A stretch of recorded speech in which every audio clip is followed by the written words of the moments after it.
हम मनुष्यों के भीतर विचारों का केंद्र बुद्धि है, भावनाओं का केंद्र हृदय है, और तीसरा हमारी आत्मा है, होश का, चैतन्य का केंद्र।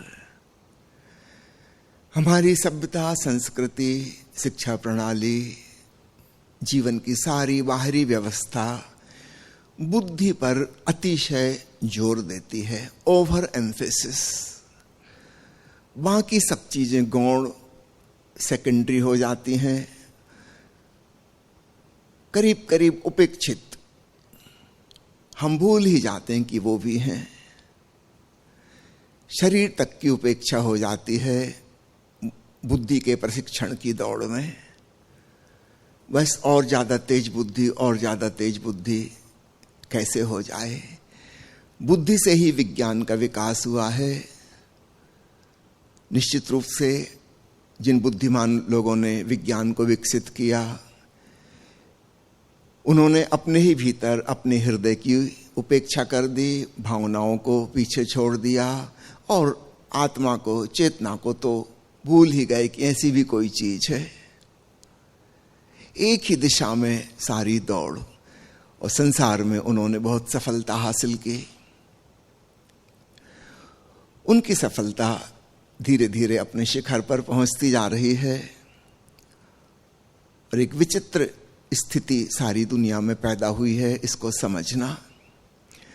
पुराने जमाने में जब धर्म प्रमुख रूप से था, चाहे काल्पनिक ही सही, फिर भी वह जीवन को एक उद्देश्य देता था। झूठा था।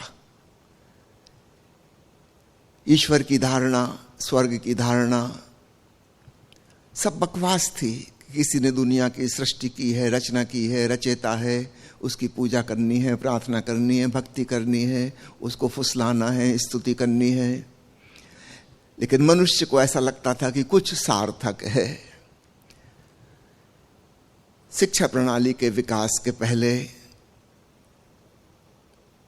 मनुष्य हृदय से भी जीता था।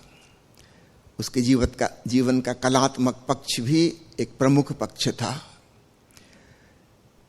धीरे धीरे वह भी बहुत पीछे छूट गया, और विज्ञान ने जिस प्रकार की चीजें खोजी, उससे हमारे भीतर क्या क्या परिवर्तन हुए पिछले 300-400 वर्षों में, उसको ध्यान से समझना, क्योंकि उसके परिणाम हम सब भुगत रहे हैं और आने वाली पीढ़ी और भी ज्यादा भुगतेगी।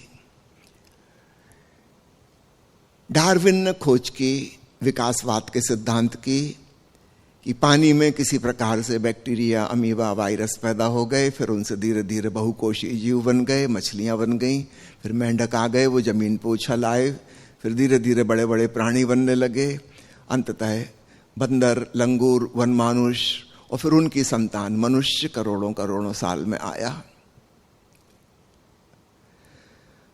लाखों साल से हम मान रहे थे कि ईश्वर ने अपनी शक्ल में आदमी को बनाया।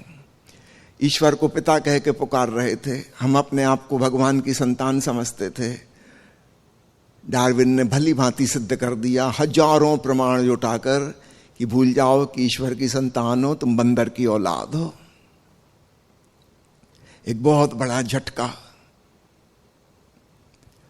और सब प्रकार के सबूत कैसे धीरे धीरे विकसित होकर यहां तक पहुंच गए। कोई भगवान ने नहीं बनाया है।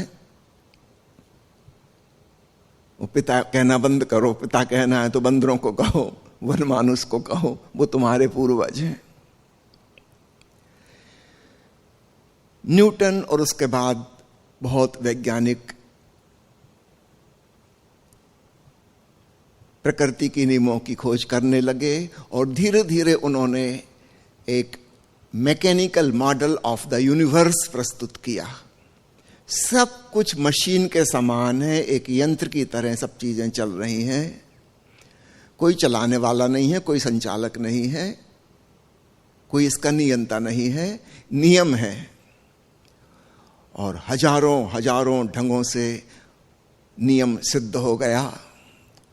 नियंता का कोई स्थान ही नहीं है, उसकी कोई जरूरत भी नहीं है।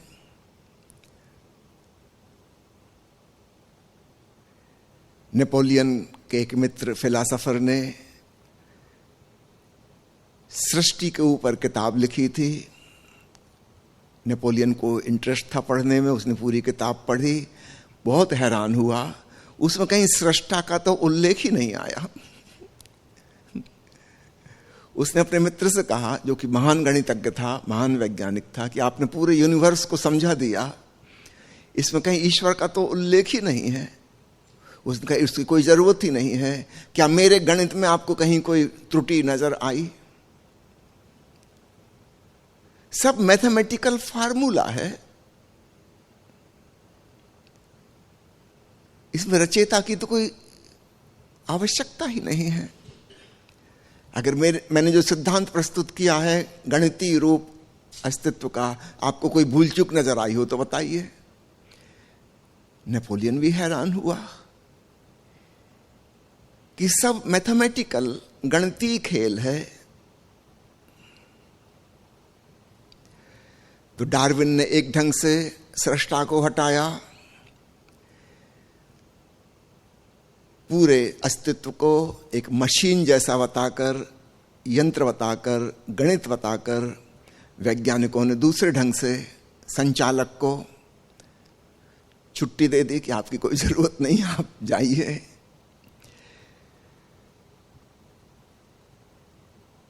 फिर आए अल्बर्ट आइंस्टीन जैसे वैज्ञानिक, और जिन्होंने विराट अंतरिक्ष के दूर दराज गैलेक्सियों का अध्ययन किया।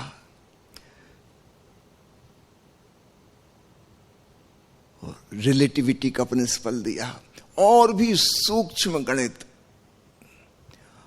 और उनके बाद फिर आए हाइजेनबर्ग, नील्स बोर्स और दूसरे सूक्ष्म तल के खोज करने वाले फिजिसिस्ट, जिन्होंने क्वांटम फिजिक्स के सिद्धांत खोजे।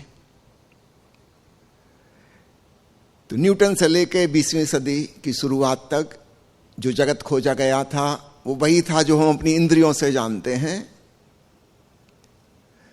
आइंस्टीन ने उस जगत की खोज की जो हमारी इंद्रियों की पकड़ से बहुत दूर था।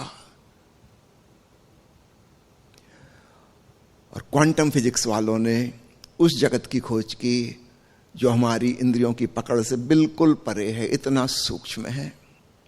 ना हम सूक्ष्म को देख पा रहे हैं, ना हम विराट को देख पा रहे हैं। हम बीच का छोटे से रेंज है, उतना ही हम अपनी इंद्रियों से जान पा रहे थे। तो पिछले 100-150 साल के विज्ञान के विकास ने सब कुछ गणितीय कर दिया, सब कुछ फार्मूले में फिट हो गया। और ऐसा लग रहा है कि धीरे धीरे सारा रहस्य समाप्त होता जा रहा है। जो चीजें पहले रहस्यमयी लगती थीं, अब वो रहस्यमयी नहीं बची। और आज अगर कोई चीज अज्ञात और रहस्यमय लग रही है तो कालांतर में वह भी नहीं बचेगी। विज्ञान की उन्नति ने सारे जगत में भारी परिवर्तन किए, बहुत सुख सुविधा, अच्छा स्वास्थ्य का इंतजाम कर दिया, सब प्रकार की संपन्नता आ गई, बहुत प्रकार की शक्तियां डेवलप हो गई, आदमी के हाथ में बहुत ताकत आ गई। प्रकृति के नियमों का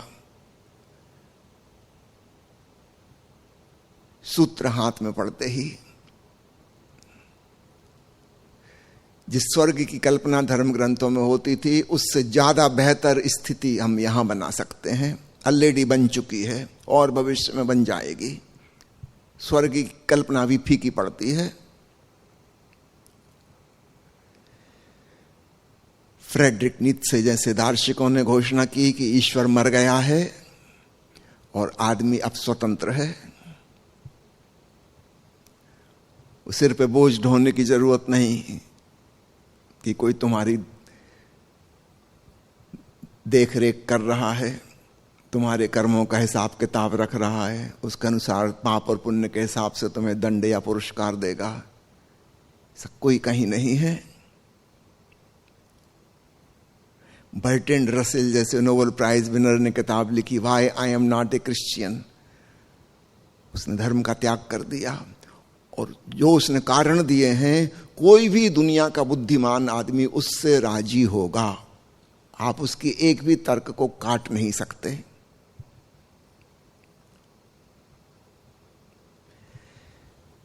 कार्ल मार्क्स आया और उसने कहा कि दुनिया की अर्थव्यवस्था में सुधार जरूरी है, साम्यवाद आना चाहिए। वो जो आदमी दुखी है, पीड़ा में है, परेशानी में है, उसकी वजह कोई किस्मत नहीं है, भाग्य नहीं है, कोई ईश्वर नहीं है, विधाता नहीं है, जन्म कुंडली और उसकी तारीख इत्यादि नहीं है, सब बकवास हैं। ये शोषणकर्ताओं के द्वारा रची गई कल्पनाएं हैं ताकि दुखी आदमी विद्रोह ना करे, बगावत ना करे। उसको समझाने बुझाने के लिए, सांत्वना देने के लिए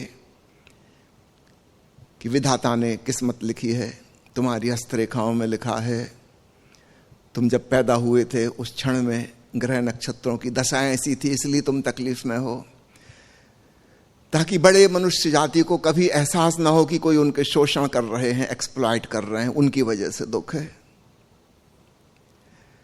कार्ल मार्क्स ने कहा सब धर्म अफीम के नशे हैं। सांत्वना देने के लिए, लोगों को झूठी तसल्ली देने के लिए, सम हाउ कंसोलेशन, कि तुम अपने दुख में जीते रहो, बगावत ना करो, विद्रोह ना करो।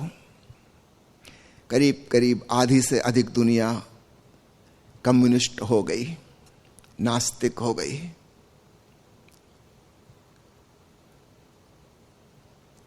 जो नास्तिक नहीं हुए हैं, याद रखना, वो भी उन्हीं स्कूल कॉलेज विश्वविद्यालय में पढ़े हैं जहां विज्ञान पढ़ाया जा रहा है।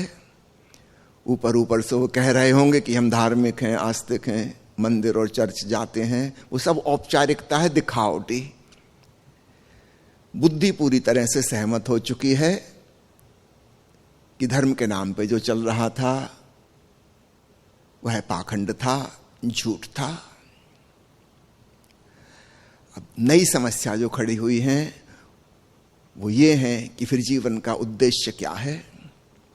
इसके पहले तक झूठा ही सही एक उद्देश्य था, पूजा करनी है, प्रार्थना करनी है, भगवान के दर्शन होंगे, मरने के बाद स्वर्ग जाएंगे, भवसागर पार होंगे। कुछ कुछ दूर के उद्देश्य थे जिनको हम जानते नहीं थे, हमको कहा गया था और हमने मान लिया था, अंधविश्वास कर रहे थे।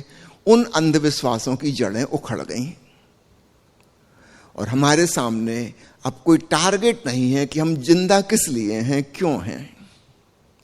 पश्चिम में पिछले 100 सालों में अस्तित्ववाद पैदा हुआ, एग्जिस्टेंशियलिज्म, जो कहता है कि जीवन निरर्थक है, व्यर्थ है, किसी मतलब का नहीं है। और समझदारी इसी में है कि आत्महत्या कर लो। क्यों, किस लिए जी रहे हो, फॉर व्हाट। रोज सुबह से उठ के फिर ब्रश करोगे, फिर चाय नाश्ता करोगे, फिर टॉयलेट जाओगे, फिर दिन भर काम धंधा करोगे, फिर रात को थके मांदे सो जाओगे, फिर सुबह उठोगे, फिर ब्रश शुरू। ये रूटीन कब तक और क्यों, इससे क्या होगा? और इसका कोई उत्तर नहीं है।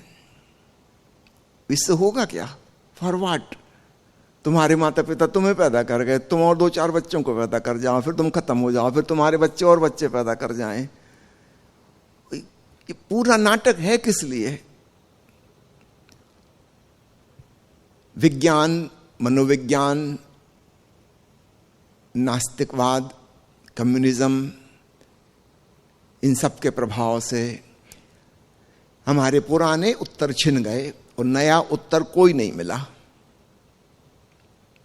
आश्चर्य नहीं कि इतनी हिंसा और आत्महिंसा दुनिया में बढ़ती जा रही है। लोग मानसिक रूप से विकृत होते जा रहे हैं, पागल हो रहे हैं, आतंकवादी हो रहे हैं, युद्ध कर रहे हैं, मर जाना चाहते हैं, मार डालना चाहते हैं, क्योंकि कोई अर्थ तो है नहीं। अगर दूसरा व्यक्ति भी मशीन जैसा ही है, रोबोट जैसा है, ठीक, उसके भीतर एआई काम नहीं कर रही, एनआई काम कर रही है, नेचुरल इंटेलिजेंस, तो फर्क क्या पड़ता है? एक प्रकृति ने बनाई है बुद्धि, खोपड़ी के अंदर फिट किया छोटा सा बायो कंप्यूटर, बिना बैटरी का चलने वाला, एक वैज्ञानिकों ने बनाया है। मशीन तो मशीन है। मशीन को नष्ट करने में कौन सा पाप है? लोगों के भीतर से गिल्ट फीलिंग भी खत्म हो गई। आत्महत्या करने में भी उनको नहीं लग रहा कि कुछ गलत कर रहे हैं, और ना ही दूसरों के प्राण हरने में लग रहा है कि कुछ गलत कर रहे हैं। सब चीजें डेड हैं, नियम से चल रही हैं, गणित के सूत्र हैं, फार्मूला हैं, सब केमिस्ट्री और फिजिक्स का खेल है, केमिकल्स और हार्मोन्स।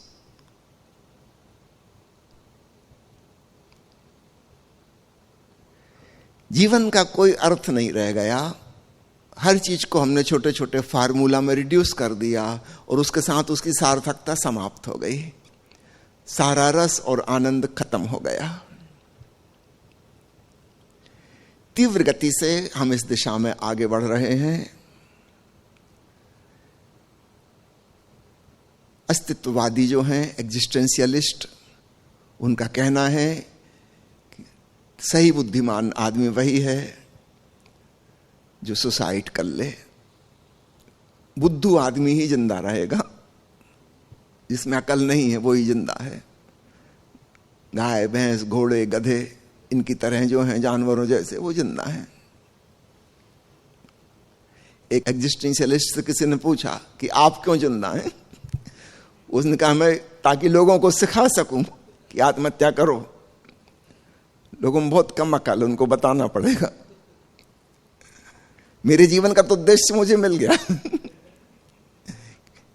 कम से कम 1000-2000 लोगों की सुसाइड करवा दूं, यही मेरा टारगेट है। उसके बाद मैं आत्महत्या कर लूंगा।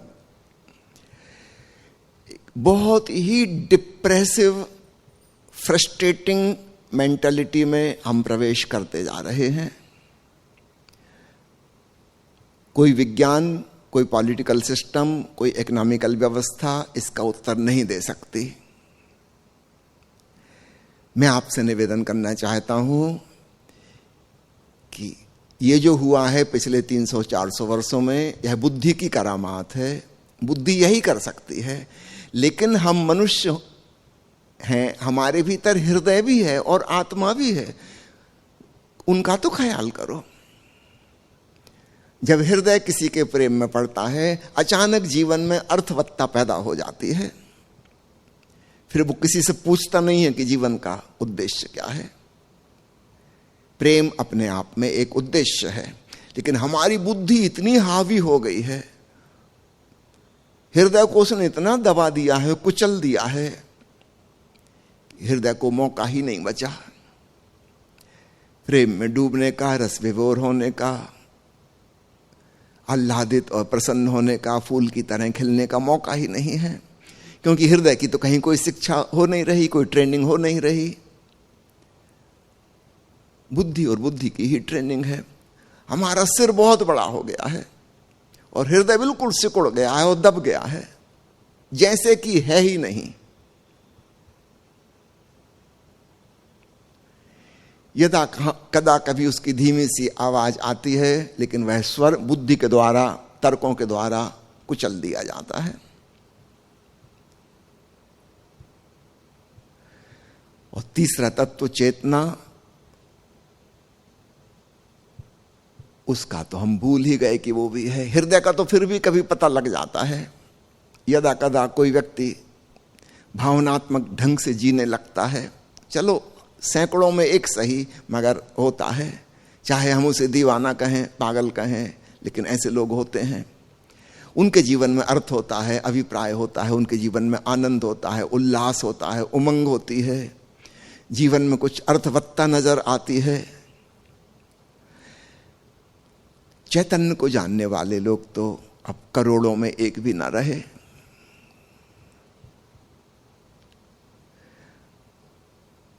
काश हम बुद्धि को छोड़कर हृदय में उतरें, भाव तल पर पहुंचे और भाव से और गहरे अपने चैतन्य में रमें, भावपूर्वक चैतन्य में रमें, लविंग अवेयरनेस।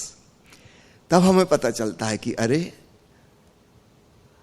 हम वह क्षुद्र मनुष्य मशीन नहीं है जैसा वैज्ञानिक बता रहे थे। हमारे भीतर विराट चैतन्य विराजमान है, जो किसी यंत्र की पकड़ में नहीं आता, जिसके ऊपर कोई फार्मूला लागू नहीं होता, जो मैथमेटिक्स से परे है। हमारे भीतर ब्रह्म मौजूद है, स्वयं परमात्मा मौजूद है। ठीक है, पुराने धर्मों की अंधविश्वास पूर्ण धारणाएं गलत साबित हो गई, छोड़ो उनको, अपने भीतर डूबो और देखो वहां तुम कौन हो, क्या हो, और तुम हैरान हो गए। उस चैतन्य में अनहत का नाद गूंज रहा है, दिव्य आलोक से ओतप्रोत है वह, और वहां परम शांति है, सच्चिद आनंद है। पता चलेगा ओम हूं, आनंद हूं, ब्रह्म सच्चिद आनंद हूं। फिर किसी से पूछना नहीं पड़ेगा कि जीवन का प्रयोजन क्या है, अर्थ क्या है, हम किस लिए जिए। फिर जीवन अपने आप में ही परम आनंद है, स्वयं स्वयं का लक्ष्य है।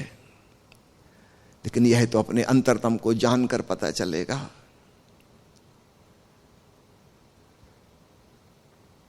तो आज जिस संक्रमण काल से हम गुजर रहे हैं, फिर से संक्षेप में कह दूं, पुराने सभ्यता और संस्कृति ने हमारे जीवन के जो लक्ष्य हमको पकड़ाए थे अंधविश्वास पूर्ण, वो सब गलत साबित हो गए। वो पुराना मंदिर खंडर हो गया और गिर गया। सामने हमारे कुछ बचा नहीं, पाने योग्य, जीने योग्य, जानने योग्य।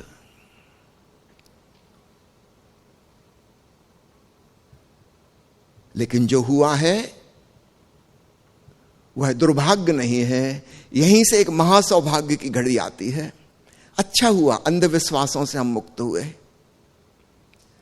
अब हम सत्य की खोज में लग सकते हैं, क्योंकि वह अंधविश्वास पूर्ण आदमी कभी स्वयं के भीतर सत्य की जिज्ञासा लेकर जाता ही नहीं था। वह बाहर मंदिर में, मस्जिद में, चर्च में, गुरुद्वारे में अटका रहता था, पूजा प्रार्थना करता रहता था, वह आत्मज्ञान की तरफ जाता ही नहीं था।